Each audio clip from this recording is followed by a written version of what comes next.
Gulliver's Travels by Jonathan Swift. Part IV. A Voyage to the Country of the Houyhnhnms. Chapter 7. The author's great love of his native country, his master's observations upon the constitution and administration of England as described by the author, with parallel cases and comparisons, his master's observations upon human nature. The reader may be disposed to wonder how I could prevail on myself to give so free a representation of my own species, among a race of mortals who are already too apt to conceive the vilest opinion of humankind, from that entire congruity between me and their Yahoos. But I must freely confess that the many virtues of those excellent quadrupeds, placed in opposite view to human corruptions, had so far opened my eyes and enlarged my understanding, that I began to view the actions and passions of man in a very different light, and to think the honour of my own kind not worth managing, which, besides, it was impossible for me to do before a person of so acute judgment as my master, who daily convinced me of 1,000 faults in myself, whereof I had not the least perception before, and which, with us, would never be numbered even among human infirmities. I had likewise learned, from his example, an utter detestation of all falsehood or disguise, and truth appeared so amiable to me, that I determined upon sacrificing everything to it.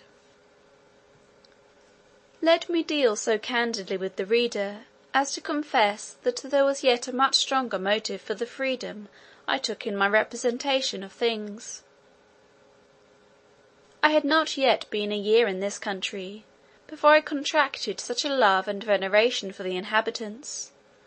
that I entered on a firm resolution never to return to humankind, but to pass the rest of my life among these admirable Houyhnhnms, in the contemplation and practice of every virtue, where I could have no example or incitement to vice. But it was decreed by fortune, my perpetual enemy, that so great a felicity should not fall to my share. However, it is now some comfort to reflect, that in what I said of my countrymen, I extenuated their faults as much as I durst before so strict an examiner, and upon every article gave as favourable a turn as the matter would bear. For indeed, who is there alive that will not be swayed by his bias and partiality to the place of his birth?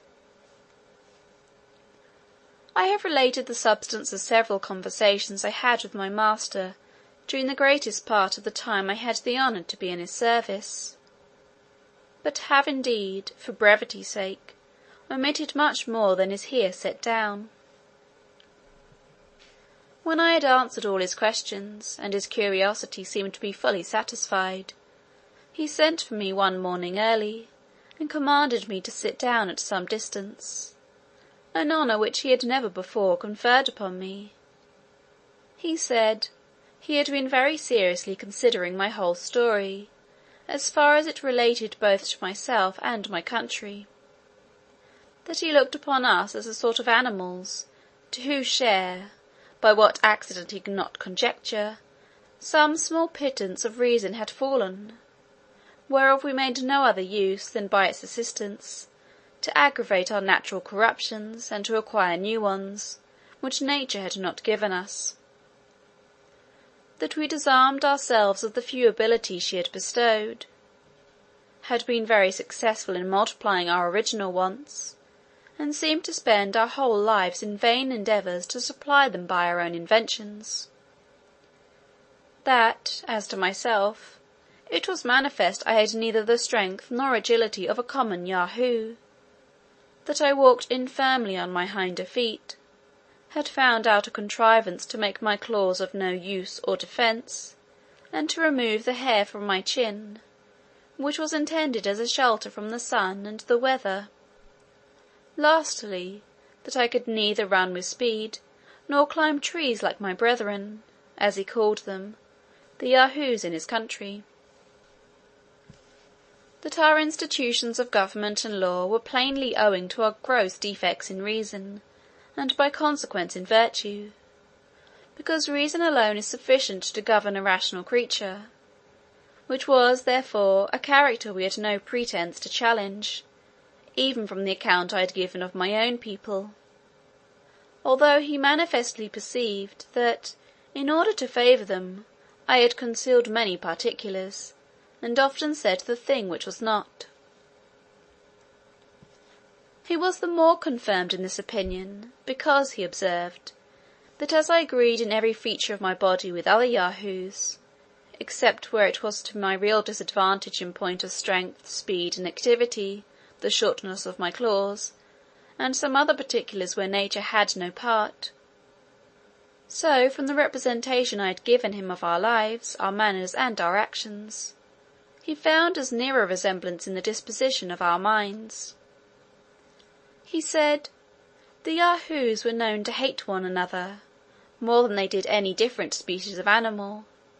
and the reason usually assigned was, the odiousness of their own shapes, which all could see in the rest, but not in themselves. He had therefore begun to think it not unwise in us to cover our bodies, and by that invention conceal many of our deformities from each other, which would else be hardly supportable. That he now found he had been mistaken, and that the dissensions of those brutes in his country were owing to the same cause with ours, as I had described them. For if, said he, you throw among 5 Yahoos as much food as would be sufficient for 50, they will, instead of eating peaceably, fall together by the ears, each single one impatient to have all to itself, and therefore a servant was usually employed to stand by while they were feeding abroad, and those kept at home were tied at a distance from each other, that if a cow died of age or accident, before a Houyhnhnm could secure it for his own Yahoos, those in the neighbourhood would come in herds to seize it, and then would ensue such a battle as I had described, with terrible wounds made by their claws on both sides, although they seldom were able to kill one another, for want of such convenient instruments of death as we had invented. At other times, the like battles have been fought between the Yahoos of several neighbourhoods, without any visible cause. Those of one district watching all opportunities to surprise the next, before they are prepared; but if they find their project has miscarried, they return home, and, for want of enemies, engage in what I call a civil war among themselves. That in some fields of his country there are certain shining stones of several colours, whereof the Yahoos are violently fond, and when part of these stones are fixed in the earth, as it sometimes happens, they will dig with their claws for whole days to get them out, then carry them away, and hide them by heaps in their kennels, but still looking round with great caution, for fear their comrades should find out their treasure. My master said, he could never discover the reason of this unnatural appetite, or how these stones could be of any use to a Yahoo, but now he believed it might proceed from the same principle of avarice which I had ascribed to mankind. That he had once, by way of experiment, privately removed a heap of those stones from the place where one of his Yahoos had buried it, whereupon the sordid animal, missing his treasure, by his loud lamenting brought the whole herd to the place, there miserably howled, then fell to biting and tearing the rest, began to pine away, would neither eat nor sleep till work, till he ordered a servant privately to convey the stones into the same hole, and hide them as before, which, when his Yahoo had found, he presently recovered his spirits and good humour, but took good care to remove them to a better hiding place, and has ever since been a very serviceable brute. My master further assured me, when I also observed myself, that in the fields where the shining stones abound, the fiercest and most frequent battles are fought, occasioned by perpetual inroads of the neighbouring Yahoos. He said, it was common when two Yahoos discovered such a stone in a field, and were contending which of them should be the proprietor, a third would take the advantage, and carry it away from both of them, which my master would needs contend to have some kind of resemblance with our suits at law, wherein I thought it for our credit not to undeceive him, since the decision he mentioned was much more equitable than many decrees among us, because the plaintiff and defendant there lost nothing besides the stone they contended for, whereas our courts of equity would never have dismissed the case, whether either of them had anything left. My master, continuing his discourse, said, there was nothing that rendered the Yahoos more odious than their undistinguishing appetite to devour everything that came in their way, whether herbs, roots, berries, the corrupted flesh of animals, or all mingled together; and it was peculiar in their temper, that they were fonder of what they could get by rapine or stealth, at a great distance, than much better food provided for them at home. If their prey held out, they would eat till they were ready to burst, after which, nature had pointed out to them a certain root that gave them a general evacuation. There was also another kind of root, very juicy, but somewhat rare and difficult to be found, which the Yahoos sought for with much eagerness, and would suck it with great delight. It produced in them the same effects that wine has upon us. It would make them sometimes hug and sometimes tear one another. They would howl and grin and chatter, and reel and tumble, and then fall asleep in the mud. I did indeed observe that the Yahoos were the only animals in this country subject to any diseases, which, however, were much fewer than horses have among us, and contracted, not by any ill treatment they met with, but by the nastiness and greediness of that sordid brute. Neither has their language any more than a general appellation for those maladies, which is borrowed from the name of the beast, and called Hnya Yahoo, or Yahoo's evil, and the cure prescribed is a mixture of their own dung and urine, forcibly put down the Yahoo's throat. This I have since often known to have been taken with success, and do here freely recommend it to my countrymen for the public good,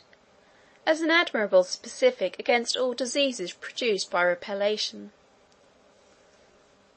As to learning, government, arts, manufactures, and the like, my master confessed he could find little or no resemblance between the Yahoos of that country and those in ours, for he only meant to observe what parity there was in our natures. He had heard, indeed, some curious Houyhnhnms observe, that in most herds there was a sort of ruling Yahoo, as among us there is generally some leaping or principal stag in a park, who was always most deformed in body and mischievous in disposition, than any of the rest; that this leader had usually a favourite as like himself as he could get, whose employment was to lick his master's feet and posteriors, and drive the female Yahoos to his kennel,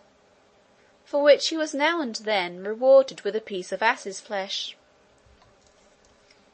This favourite is hated by the whole herd, and therefore, to protect himself, keeps always near the person of his leader. He usually continues in office till a worse can be found, but the very moment he is discarded, his successor, at the head of all the Yahoos in that district, young and old, male and female, come in a body, and discharge their excrements upon him from head to foot. But how far this might be applicable to our courts and favourites and ministers of state, my master said I could best determine. I durst make no return to this malicious insinuation, which debased human understanding below the sagacity of a common hound, who has judgment enough to distinguish and follow the cry of the ablest dog in the pack, without being ever mistaken. My master told me, there were some qualities remarkable in the Yahoos, which he had not observed me to mention, or at least very slightly, in the accounts I had given of humankind. He said, those animals, like other brutes, had their females in common, but in this they differed, that the she-Yahoo would omit the males while she was pregnant, and that the hes would quarrel and fight with the females as fiercely as with each other, both which practices were such degrees of infamous brutality as no other sensitive creature ever arrived at. Another thing he wondered at in the Yahoos was their strange disposition to nastiness and dirt, whereas there appears to be a natural love of cleanliness in all other animals. As to the two former accusations, I was glad to let them pass without any reply, because I had not a word to offer upon them in defence of my species, which otherwise I certainly had done from my own inclinations. But I could have easily vindicated humankind from the imputation of singularity upon the last article. If there had been any swine in that country, as unluckily for me there was not, which, although it may be a sweeter quadruped than a Yahoo, cannot, I humbly conceive, in justice, pretend to more cleanliness, and so his honour must have owned, if he had seen their filthy way of feeding, and their custom of wallowing and sleeping in the mud. My master likewise mentioned another quality which his servants had discovered in several Yahoos, and to him was wholly unaccountable. He said, a fancy would sometimes take a Yahoo to retire into a corner, to lie down, and howl, and groan, and spurn away all that came near him, although he were young and fat, wanted neither food nor water, nor did the servant imagine what could possibly ail him. And the only remedy they found was, to set him hard to work, after which he would infallibly come to himself. To this I was silent out of partiality to my own kind, yet here I could plainly discover the true seeds of spleen,